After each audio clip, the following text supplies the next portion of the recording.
بيكون قلقان جدا على أخته وعيالها وبيتصل بيها وبيطمن عليها، وجوزها بيكون مركز قوي في المكالمة وبيتصنت عليهم. لاحظ إن حسن وندى بعد ما كانوا بيتخانقوا على أي حاجة ابتدت الأمور تهدى بينهم، لكن ندى بتحاول تحكيله على موضوع هاني السني وإنها كانت متفقة معاه قبل ما حسن يعرف من نفسه، وساعتها مش هيسامحها، لكن كل مرة بتيجي تحكيله بيحصل حاجة ومش بتلحق تحكيله.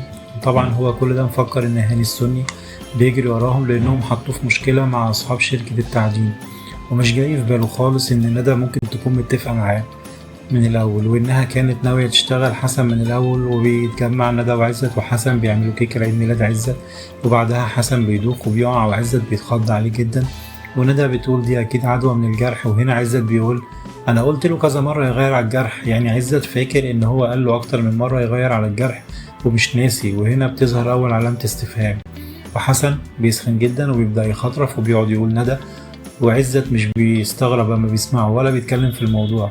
ودي برضو علامة استفهام تانية، هل عزت فعلا عنده زهايمر ولا هو عامل نفسه بينسى وبيشتغلهم؟ طب ليه بيعمل كده؟ ولو هو بيعمل كده ليه بيقول على ندى انها هانية حفيدته؟ وبيفضل سهران جنب حسن هو وندى، وبينام على الكنبة وبيخلي حسن نايم على السرير.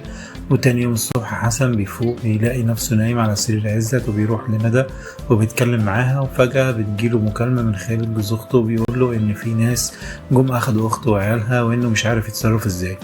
وبعد المكالمة بنشوف خالد مع هاني السني، وإن المكالمة دي كانت مقلب في حسن عشان يخلوه يسيب ندى لوحدها في الفيلا ويخرج عشان هاني يستفرد بيها. وطبعا حسن هيتجنن على أخته وبيكون عايز يروح يطمن عليها، وندى بتقول له هتخرج من هنا إزاي؟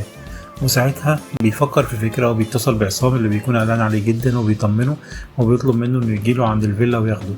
بعد شوية بنلاحظ الشاب اللي شغال مع هاني السني اللي أجر له الشقة بيحط بنزين على غطا عربية مركونة قدام فيلا عزت، وعصام بيوصل في نفس اللحظة والناس بتتلم وتطفي الحريقة وعصام بيطفيها معاهم. وفي وسط الزحمة حسن بيخرج من الفيلا ويركب مع عصام، وفي نفس الوقت ده هاني السني بيدخل الفيلا وبيطلع من غير ما حد يحس بيه على أوضة ندى، وبيمسكها وبيهددها إنها لو ما جابتش الفلوس هيأذي أمها وإخواتها، لكن هي بتتجرأ عليه وبتزقه بعيد عنها وبتعرفه إنها مش خايفة منه.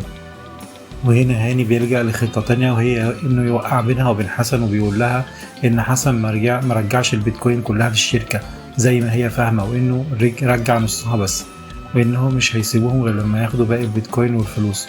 وفي الوقت ده بيكون حسن وصل بيته وبيدخل يلاقي أخته موجودة في البيت عادي، وبيستغرب ليه خالد عمل كده، لكن أخته بتفهم لأنها عارفة إن جوزها واطي، وبتقول له أكيد باعك للي اسمه هاني السني.